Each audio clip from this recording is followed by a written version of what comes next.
మీకు తెలుసా మన కార్లు అలాగే స్పీకర్స్ అండ్ పవర్ విండోస్ ఏవైతే ఉన్నాయో ఇవన్నీ కూడా పనిచేయడానికి ఒక చిన్న మ్యాగ్నెట్ చాలా అవసరం. మరి ఈ మ్యాగ్నెట్ పేరే రేర్ ఎర్త్ మ్యాగ్నెట్ అని చెప్తాము. ఈ మ్యాగ్నెట్ ఏదైతే ఉందో 85% చైనా నుంచే ఉత్పత్తి అవుతుందనేది గుర్తుంచుకోవాలి. అది కూడా ప్రపంచవ్యాప్తంగా. ఇటీవల చైనా ఏం చేసిందంటే రేర్ ఎర్త్ ఎగుమతులు ఏవైతే ఉన్నాయో వాటన్నిటిని కూడా బ్యాన్ చేయడం జరిగింది. ఇదొక భారతదేశానికి పెద్ద శాఖ అని చెప్పొచ్చు. ఎందుకంటే ఈవీ కంపెనీస్ ఏవైతే ఉన్నాయో అండ్ ఆటో ఇండస్ట్రీ ఏవైతే ఉందో అండ్ రిన్యూవబుల్ ఎనర్జీ ఏదైతే ఉన్నాయో ఈ ప్రాజెక్ట్ అన్నీ కూడా ఈ యొక్క మ్యాగ్నెట్ పైనే ఆధారపడి ఉంటుంది. మరి భారత్ కూడా ఎక్కడ తగ్గకుండా వెంటనే ప్రభుత్వము మిషన్ని స్టార్ట్ చేసింది. ఏంటంటే 7,300 కోట్ల రూపాయలతో మేక్ ఇన్ ఇండియా మ్యాగ్నెట్ ప్రాజెక్ట్ని స్టార్ట్ చేయడం జరిగింది. మరి 6,500 కోట్ల రూపాయలు ఇన్ఫ్రాస్ట్రక్చర్ కోసం కేటాయించింది అండ్ 800 కోట్ల రూపాయలు ఆపరేషన్స్ అండ్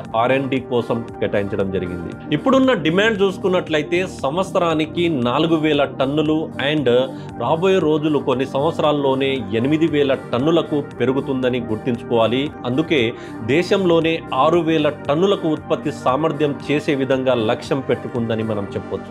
ఇక్కడ ఈవీస్ కావచ్చు, విండ్ టర్బైన్లు కావచ్చు, స్పీకర్స్ ఏవైతే ఉన్నాయో, మొబైల్స్ కావచ్చు అండ్ డ్రోన్లు ఏవైతే ఉన్నాయో ప్రతి ఒక్క సెక్టార్లో ఈ మ్యాగ్నెట్ అనేది చాలా కీలకం అనేది మనం గుర్తుంచుకోవాలి. టాటా, వేదాంత, అదే విధంగా అదాని లాంటి పెద్ద పెద్ద కంపెనీలు ఇప్పుడు వీటిలో అడుగుపెట్టాయని మనం చెప్పొచ్చు. అండ్ భారత్ త్వరలోనే మ్యాగ్నెట్ సూపర్ పవర్గా అవ్వబోతుందనేది మనం గుర్తుంచుకోవాలి. ఇది చైనాకు ఒక పెద్ద గుణపాఠం కూడా మనం చెప్పబోతున్నాము. అండ్ ఈసారి ఈ మ్యాగ్నెట్ మరి మేడ్ ఇన్ ఇండియాగా అవ్వబోతుందా లేదా అనేది మీరు మీ అభిప్రాయాన్ని కామెంట్లో తెలియజేయండి. ఇలాంటి more business and updates everyday మీరు మిస్ అవ్వకుండా ఉండాలంటే follow and like, subscribe our business channel. Thank you so much.